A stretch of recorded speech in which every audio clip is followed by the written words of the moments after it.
মমতা ব্যানার্জিকে অবিলম্বে national সিকিউরিটিকে threat, এই যে থ্রেট কালচার, থ্রেট দেওয়ার অপরাধে অবিলম্বে এই মহিলাকে বয়স না দেখে, লিঙ্গ না দেখে অবিলম্বে ডিটেন করা হোক। এরকম প্রজাতির প্রাণী সমাজে যত বিচরণ করবে তত সমাজের জন্য, দেশের জন্য অমঙ্গল।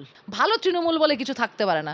তৃণমূল মানেই হচ্ছে অপদার্থ, সভ্যতাহীন, নোংরা, নর্দমার একটি দল। এতদিন ছিল তৃণমূল মানে চটি চাটা তৃণমূল, আজকে হয়ে গেছে বালিশ চাটা তৃণমূল।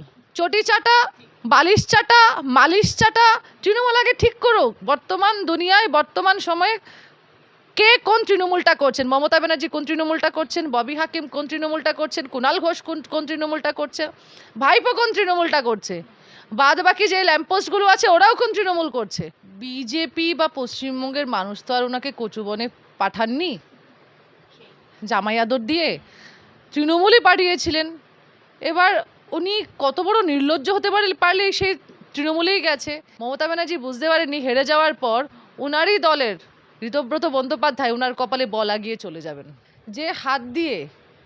যে হাত ওনাকে জেলে ঢুকিয়েছিল, যে কারণে ওনাকে 3-3.5 বছর জেলে বন্দি থাকতে হয়েছিল, যে কারণে উনি ঘুমের ওষুধ খেয়েছিলেন, যে কারণে উনি একটা বই লিখেছিলেন বন্দির ডায়েরি, আজকে ধর্ণামঞ্চে সেই হাত দিয়ে উনি হাওয়া করালেন।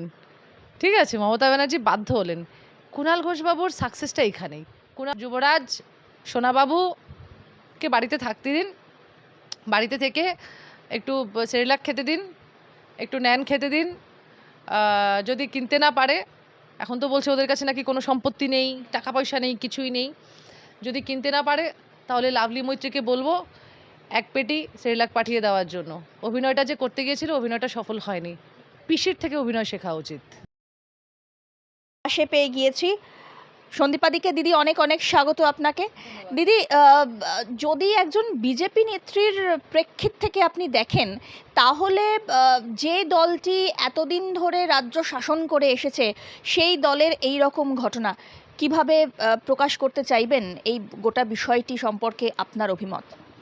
দেখুন, বিজেপি তথা বিজেপি সম্পৃক্ত হয়েছে পশ্চিমবঙ্গের মানুষের আশীর্বাদে। সুতরাং পশ্চিমবঙ্গের মানুষ চেয়েছিলেন যে গোটা তৃণমূল দলের গঙ্গাপ্রাপ্তি হোক, এবং বিজেপি দল মানে আমাদের কার্যকর্তারা, আমরা সবাই মিলে পশ্চিমবঙ্গের মানুষের যে ইচ্ছেটা, অদম্য ইচ্ছে, সেটার উপর ভরসা করে, সেটাকে একদম শিরোধার্য করে আমরা শুধু গঙ্গাপ্রাপ্তি না, আমরা আদিগঙ্গা প্রাপ্তি করিয়ে দিয়েছি তৃণমূল দলের। যে আদিগঙ্গাকে তৃণমূল একটা নালায় পরিণত করেছে, আজকে সেই আদিগঙ্গাকে আমরা পুনরুদ্ধার করব, কিন্তু তৃণমূলকে আমরা নালা ছাড়ো নর্দমার মতো করেও রাখবো না। এই যে আপনারা বলছেন বা লোকেরা বলছে যে তৃণমূল দলটি ভেঙে গেছে, দুটুকরো হয়ে গেছে। আদি তৃণমূল, নব্য তৃণমূল। আদি তৃণমূল মানে মমতা ব্যানার্জির তৃণমূল, নব্য তৃণমূল মানে ঋতব্রত ব্যানার্জির তৃণমূল। উত্তরণ ঘটেছে, ট্রান্সফরমেশন হয়েছে, বা বলতে পারেন আদি নব্য জাতীয় কিছু বিভিন্ন ধরনের শাখা প্রশাখা বিস্তার হয়েছে। আমরা শুধু একটা জিনিস জানি, আমরা বিজেপির যারা আছি এবং পশ্চিমবঙ্গের মানুষ, আমরা একটা জিনিস জানি, ট্রান্সফরমেশন কী হয়েছে। এতদিন ছিল তৃণমূল মানে চটি চাটা তৃণমূল, আজকে হয়ে গেছে বালিশ চাটা তৃণমূল। দেখা যাচ্ছে যে স্পিকারের কাছে বিশেষ আবেদন সম্বলিত চিঠি জমা পড়ল 58 জন বিধায়ক, এবং সেখানে দেখা যাচ্ছে যে এই ঋতব্রত বাবুকে বিরোধী দলনেতা করার প্রস্তাব করা হয়েছে। তো এইটা কতটা অভিপ্রেত ছিল বলে মনে হয়? মানে তৃণমূল কি করবে, কার কাছে গিয়ে কী করবে, সেটা তো তৃণমূলের অভ্যন্তরীণ ব্যাপার, সেখানে বিজেপির কি করার আছে? দেখুন, আমরা মহিলাদের জন্য আমাদের বর্তমান সরকার, পশ্চিমবঙ্গের সরকার সার্ভাইকেল ক্যান্সার নিয়ে যে ফ্রিতে ইঞ্জেকশনগুলো হয় সেই ইঞ্জেকশনগুলো, ওষুধগুলো দেওয়া শুরু করেছে। তারপর বিভিন্ন স্কুলে মানে মেয়েদের স্কুলগুলোতে স্যানিটারি ন্যাপকিনের যে ভেন্ডিং মেশিন, সেগুলোকে প্রতিস্থাপন করার কাজ শুরু করেছে। মহিলাদের জন্য বাস ফেয়ার যেটা আছে সেগুলো ফ্রি করে দেওয়া হয়েছে, মকুব করে দেওয়া হয়েছে। বিভিন্ন জায়গায় যে চিংড়িঘাটা মেট্রো রেলের কাজ, এটাকে পুরোপুরি কমপ্লিট করে দেওয়া হয়েছে।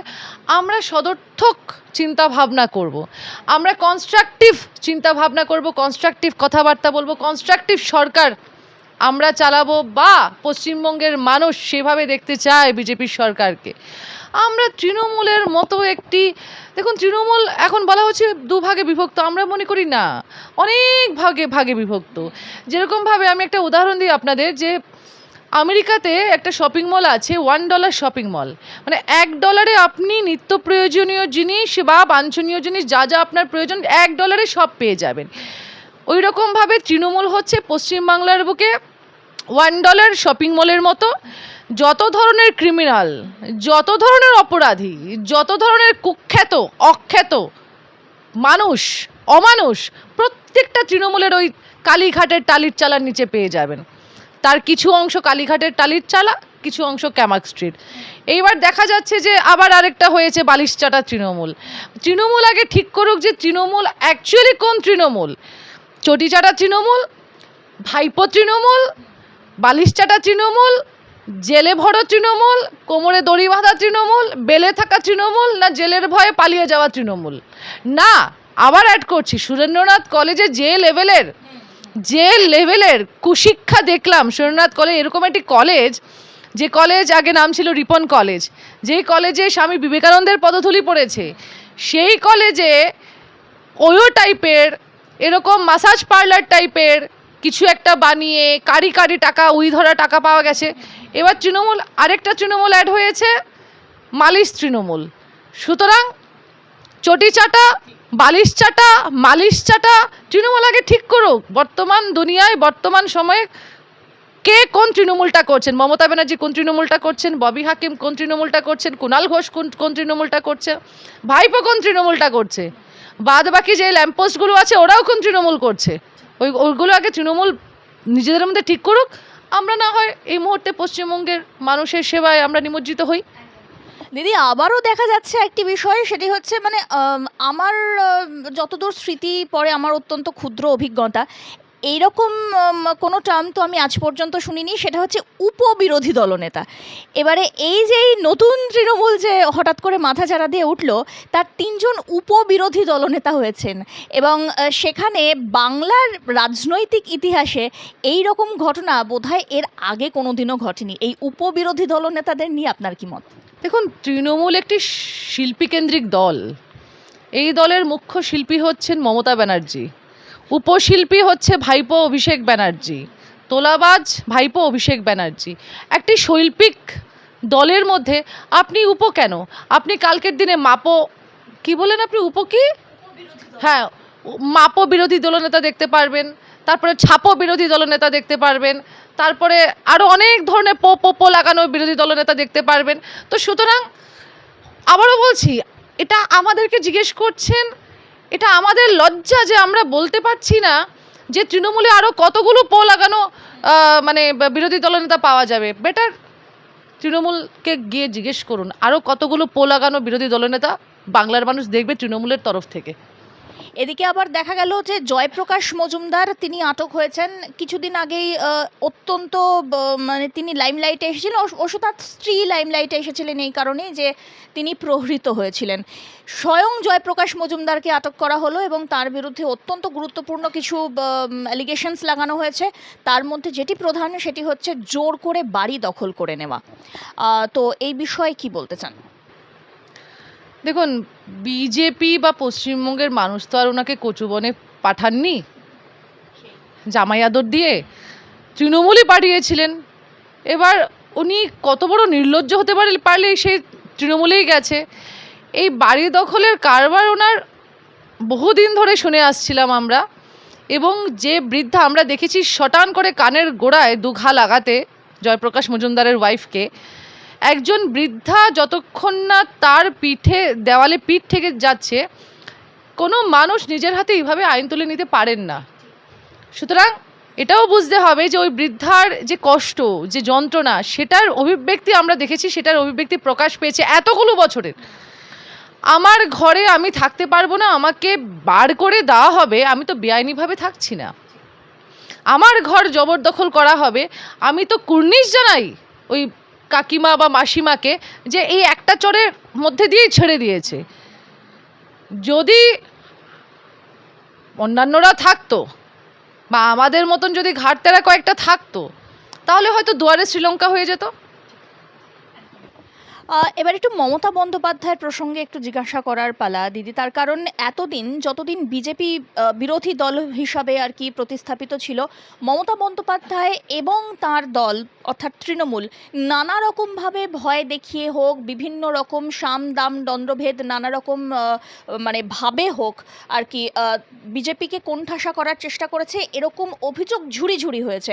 ভোট পরবর্তী হিংসা থেকে শুরু করে যেরকম শ্রমিক ভট্টাচার্য নিজে বলেছেন যে বিজেপি বলে এতদিন পর্যন্ত ভোটের পরেও তৃণমূলের কোনো রকম কিছু গায়ে হাত পড়েনি, আমাদের তো কচুকাটা করা হয়েছিল। তো সেই মমতা বন্দ্যোপাধ্যায়কে আজকে দেখা যাচ্ছে ধর্নার মঞ্চে মাত্র 4জন সাংসদ এবং 6জন মতন বিধায়ক নিয়ে তিনি দাঁড়িয়ে আছেন এবং ধর্না দিচ্ছেন। কোথাও না কোথাও গিয়ে কি দেখা যায়, মানে এইটা একদম পরিষ্কার যে তিনি একদম একা নিঃসঙ্গ হয়ে যাচ্ছেন? দেখুন, এটা ওনারও বোঝা উচিত, এটা ওনারও একটা শিক্ষা যে যে থ্রেড কালচার, যে টাকা পয়সার লেনদেনের কালচার, যে ব্ল্যাকমেলিংয়ের কালচার, যে বেডরুম পলিটিক্স মমতা ব্যানার্জি এবং তার দল, তার সাঙ্গপাঙ্গরা এতগুলো বছর ধরে সাধারণ মানুষের সাথে করে এসছে, এটা ওনাদেরও বোঝা উচিত যে এই মানুষের ভয় যখন কেটে যায় তখন কিন্তু মানুষ অনেক কিছু করতে পারে। যেরকম এইবার ঘটিটা উল্টে দিয়েছে এবং মানুষ একটা প্ল্যাটফর্ম চাইছিল, যে সুরক্ষিত প্ল্যাটফর্ম, যে প্ল্যাটফর্মে আমি আমার সামাজিক, অর্থনৈতিক, আমার ধর্মীয় যত ধরনের জীবন প্রণালী আমরা অতিবাহিত করি সেগুলো নির্ভয়ে করতে পারবো, রাস্তায় নির্ভয়ে চলাচল করতে পারবো। আপনি বলুন, উনি বলছেন, মমতা ব্যানার্জি বলছেন, ছাত্রদেরকে আহ্বান জানাচ্ছেন যে প্রতিবাদ করছে না। কিসের প্রতিবাদ করবে ছাত্ররা? এক তো ছাত্র সমাজের মেরুদণ্ড ভেঙে দিয়েছে, ভুয়ো শিক্ষক থেকে শুরু করে, তার উপর স্কুল কলেজগুলোতে, ইউনিভার্সিটিগুলোতে ছাত্র সংসদ নির্বাচন নেই, একচেটিয়া ওরা দখল করে রেখে দিয়েছে, যেটার ফল আজকে সুরেন্দ্রনাথ কলেজে আমরা দেখতে পাচ্ছি। অনুরা আছে তৃণমূলের, এটা সুরেন্দ্রনাথ কলেজে আমরা বলবো এটা শুধু একটা টিপ অফ দ্য আইসবার্গ। এরকম ঘুরলে আপনি গ্রামে গঞ্জে শহরে আশেপাশে সব মোটামুটি সব কলেজেই হয়তো এরকম হয়ে গেছে। দ্বিতীয় কথা হচ্ছে, ছাত্র সমাজ শিক্ষক শিক্ষিকাদের দেখেছে বুকে লাথি খেতে, ব্লাউজ, প্যারা টিচারদের ব্লাউজ, মহিলাদের ব্লাউজ টেনে ছিঁড়তে কল্যাণী স্টেশনে, হ্যাঁ, লাইট অফ করিয়ে। সুতরাং মমতা ব্যানার্জি আজকে যদি মনে করেন যে উনি নিঃসঙ্গ আছেন বা উনি একা আছেন, এটা ওনাকে বুঝতে হবে যে কোনো না কোনো কিছুর স্বার্থে ওরা আপনাদের সাথে ছিলেন, আপনাকে ভালোবেসে নয়, আপনার প্রতি শ্রদ্ধা দেখিয়ে, স্নেহ দেখিয়ে নয়। মমতা ব্যানার্জি একমাত্র মুখ্যমন্ত্রী না যিনি পরাজিত হয়েছেন, বুদ্ধবাবু পরাজিত হয়েছেন, তার আগে অতুল্যবাবুরা ছিলেন, বিভিন্ন রাজ্যে বিভিন্ন সময়ে বিভিন্ন মুখ্যমন্ত্রীরা পরাজিত হয়েছেন। এরকম নোংরামো, এরকম অসভ্যতা উনি একজন মহিলা, কোনো পুরুষরাও করেনি, কোনো পুরুষ মুখ্যমন্ত্রীরাও করেনি। একজন মহিলা হয়ে উনি এরকম অসভ্যতার নোংরামোর পর্যায়ে নেমে এসছেন। তাহলে ভেবে নিন যে দলের দলনেত্রীর চিন্তাভাবনা, মানসিকতা এরকম, সেই দলটার বাকি যারা আছে, ভালো তৃণমূল বলে কিছু থাকতে পারে না। তৃণমূল মানেই হচ্ছে অপদার্থ, সভ্যতাহীন, নোংরা, নর্দমার একটি দল। কেননা ওই দলের নেত্রী মমতা বন্দ্যোপাধ্যায় এবং উনার মানসিকতা, রাজনৈতিক বলুন, সামাজিক বলুন, যাই বলুন, ওইটা নোংরা। দিদি, যাদেরকে এতদিন পর্যন্ত মমতা বন্দ্যোপাধ্যায় তোষণ করে এসেছেন, যাদেরকে কোটানকোট দুধেল গাই বলে আখ্যায়িত করা হয়েছে দীর্ঘদিন ধরে, সেই সংখ্যালঘু সম্প্রদায় অর্থাৎ ইসলাম সম্প্রদায়ের যারা মানুষরা, আজকে দেখা যাচ্ছে যে সমস্ত মুসলিম বিধায়করাও রয়েছেন, তারাও মমতা বন্দ্যোপাধ্যায়ের পাশে নেই। কিভাবে দেখছেন বিষয়টি? দেখুন, এটা তো মুসলিমদের জিজ্ঞেস করা উচিত যে কেন নেই। এতগুলো বছর তো মমতা বন্দ্যোপাধ্যায়ের ঘাড়ে কাঁঠাল ভেঙে তো আপনারা সেই রসটা পান করেছেন। এইবার আপনারা কেন মমতা ব্যানার্জির পাশে দাঁড়াচ্ছেন না, এটা ওনাদেরকেও জিজ্ঞেস করতে হবে। মমতা ব্যানার্জি বাকি সবার জন্য খুব খারাপ কাজ করেছে, কিন্তু আপনাদের জন্য তো উনি মানে জানন্ত প্রাণ না কি বলে, একদম প্রত্যেক ঈদের সময় একদম এরকমভাবে গুঁজে চলে যেতেন রেড রোডে আপনাদের একদম অবাধ বিচরণ ভূমি করে দিয়েছিলেন নামাজ পড়ার জন্য। তাহলে যেই সময় মমতা ব্যানার্জি আপনাদের সাথে ছিল, আপনারা এখন মমতা ব্যানার্জির সাথে নেই কেন? কেন নেই বলছি, এই যে ওবিসি সার্টিফিকেট, এইভাবে ভুয়ো ওবিসি সার্টিফিকেট বিলি করা হয়েছে, যেগুলো এখন ধরা পড়েছে। যে কারণে যে মুসলিম সম্প্রদায়, আমরা বারবার বলি যে মুসলিম সম্প্রদায় স্বাধীনতা এতগুলো বছর হয়েছে, এখনও কেন মনে করেন যে ওনারা পিছিয়ে পড়া কমিউনিটি? বিজেপি সরকার তো 2014 থেকে, তার আগে কয়েক বছরের জন্য স্বর্গীয় অটলজির সরকার, ম্যাক্সিমাম টাইমটা তো কংগ্রেস রাজ করেছে, তাই না? তারপরেও কেন মুসলিমরা এখনও মনে করে যে ওনারা পিছিয়ে পড়া একটা কমিউনিটি? তার মানে কংগ্রেস বলুন, তৃণমূল কংগ্রেস বলুন, পশ্চিমবঙ্গে তৃণমূলের আগে 34 বছরে বামফ্রন্ট সরকার, তার আগে কি বলে কংগ্রেসের সরকার, তার মানে ওনারা কেউই অ্যাকচুয়ালি মুসলিম কমিউনিটির কোনো ভালো ভাবেনি। সব সময় তৃণমূল কংগ্রেস কেন, কংগ্রেস, বামফ্রন্ট এবং বামফ্রন্টের সুযোগ্য ছাত্রী মমতা বন্দ্যোপাধ্যায়, এই তিনটে সরকারই লিগেসি ওয়াইজ মুসলিম সম্প্রদায়কে বরাবর দুধেল গাই মনে করেছে। একই সঙ্গে দেখা যাচ্ছে যে মমতা বন্দ্যোপাধ্যায় তিনি বারবার উস্কানিমূলক নানা রকমের মন্তব্য করেছেন। তিনি একদা মঞ্চ থেকে মন্তব্য করেছিলেন যে তিনি যদি চান তাহলে 1 মিনিটে 2 মিনিটে কোনো যদি কমিউনিটি জোট বাঁধে তাহলে গোটা বাংলা নড়ে যাবে ইত্যাদি। এখন তিনি সরাসরি বাংলাদেশ কার্ড খেলতে চাইছেন। তিনি ওই হাদিকে হত্যা মামলায় সরাসরি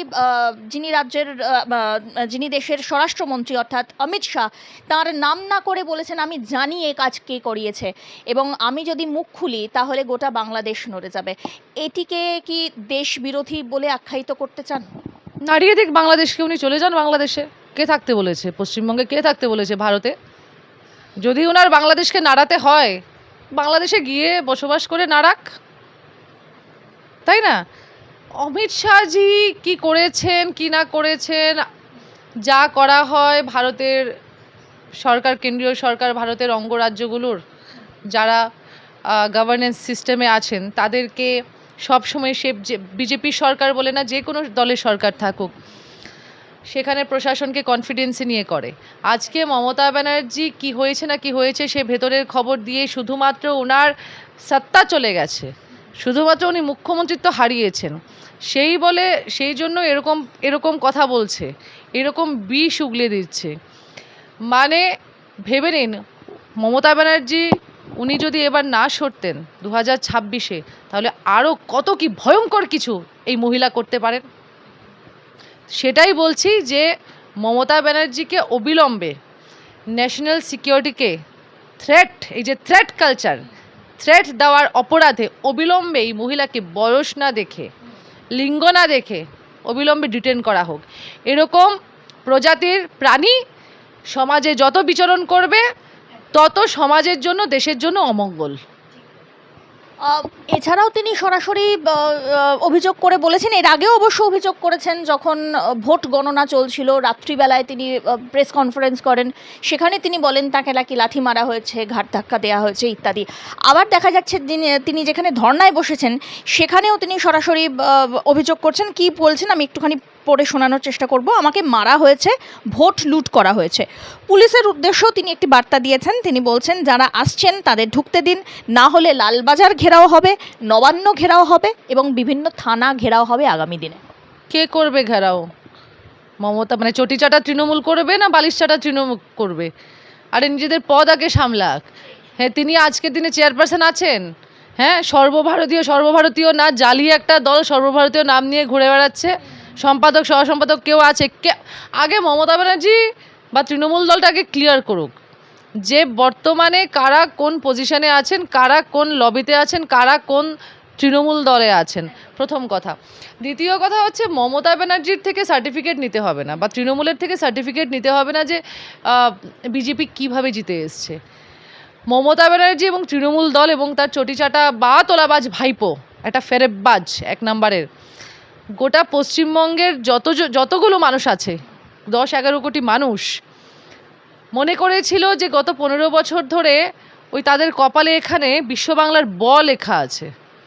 হ্যাঁ, তো সেইভাবেই এই নির্বাচনেরও বৈতরণী পার করতে চেয়েছিল, কিন্তু মমতা ব্যানার্জি বুঝতে পারেননি হেরে যাওয়ার পর ওনারই দলের ঋতব্রত বন্দ্যোপাধ্যায় ওনার কপালে ব লাগিয়ে চলে যাবেন। কুণাল ঘোষ তিনি এবারে একদম মাঠে ময়দানে নেমে পড়লেন। বরাবরই তাকে দেখেছি যে তিনি মধ্যস্থতাকারী হিসাবে আর কি সবসময় নিজেকে সমর্পণ করেন। এক্ষেত্রেও তার কোনো রকম ব্যতিক্রম হলো না। এক সংবাদ মাধ্যম তাকে প্রশ্ন করলেন এই দল ভাগ হয়ে যাওয়ার বিষয়তে, তো তখন কুণাল ঘোষ স্পষ্টতই এটি জানিয়ে দেন যে যারা আজকে বিরোধিতা করছেন তাদেরকে এটা বুঝতে হবে যে তারা এতদিন পর্যন্ত মমতা বন্দ্যোপাধ্যায়কে দলনেত্রী এবং অভিষেক বন্দ্যোপাধ্যায়কে সর্বভারতীয় সাধারণ সম্পাদক হিসাবে মেনে নিয়েই তারা মাঠে নেমেছেন। তারা ভোটের আগে পর্যন্ত অভিষেক বন্দ্যোপাধ্যায়ের পাশে দাঁড়িয়ে একটি ছবি তুললেও নিজেকে ধন্য বলে মনে করতেন, আজকে তারাই বিরোধিতা করছেন। মানুষটাকে খুব ভালো লাগে আমার, কুণাল বাবু মানুষটা খুব কিউট। মানে উনি না কি বলবো বলুন তো, যে হাত ওনাকে জেলে ঢুকিয়েছিল, যে কারণে ওনাকে 3-3.5 বছর জেলে বন্দি থাকতে হয়েছিল, যে কারণে উনি ঘুমের ওষুধ খেয়েছিলেন, যে কারণে উনি একটা বই লিখেছিলেন বন্দির ডায়েরি, আজকে ধর্ণামঞ্চে সেই হাত দিয়ে উনি হাওয়া করালেন। ঠিক আছে, মমতা ব্যানার্জি বাধ্য হলেন। কুণাল ঘোষবাবুর সাকসেসটা এখানেই। জীবনে আমার মনে হয় কুণাল ঘোষবাবুর আর কিছুর প্রয়োজনীয়তা আছে। তবে এই সব কিছুর মাঝখানে যাকে নিয়ে মূল এই সমস্যা সেই অভিষেক বন্দ্যোপাধ্যায়, তিনি ডিমের ঘায়ে মূর্ছা খেলেন এবং বর্তমানে তিনি সেলাইন লাগিয়ে শান্তিনিকেতনে শুয়ে রয়েছেন। কেন তিনি আজকে মমতা বন্দ্যোপাধ্যায়ের পাশে ধর্নায় নেই? প্যান্ডি খেতে বোধহয় ভুলে গেছে। প্যান্ডির একটা কোর্স আছে তো 5 দিনের, বোধহয় কোর্সটা কমপ্লিট করতে পারেনি, সেই জন্য বাড়ি থেকে বেরোতে পারছে না। চতুর্দিকে মানে ছড়িয়ে ছিটিয়ে যাবে, সব দুর্গন্ধ বেরোবে। থাকতে দিন যুবরাজ সোনাবাবুকে বাড়িতে থাকতে দিন, বাড়িতে থেকে একটু সেরেলাক খেতে দিন, একটু ন্যান খেতে দিন। যদি কিনতে না পারে, এখন তো বলছে ওদের কাছে নাকি কোনো সম্পত্তি নেই, টাকা পয়সা নেই, কিছুই নেই, যদি কিনতে না পারে তাহলে লাভলি মৈত্রীকে বলবো 1 পেটি সেরেলাক পাঠিয়ে দেওয়ার জন্য। অভিনয়টা যে করতে গিয়েছিল, অভিনয়টা সফল হয়নি। পিসির থেকে অভিনয় শেখা উচিত। সেই পিসিরই আরেকটি ছোট্ট কথা না বললেই নয় এখানে।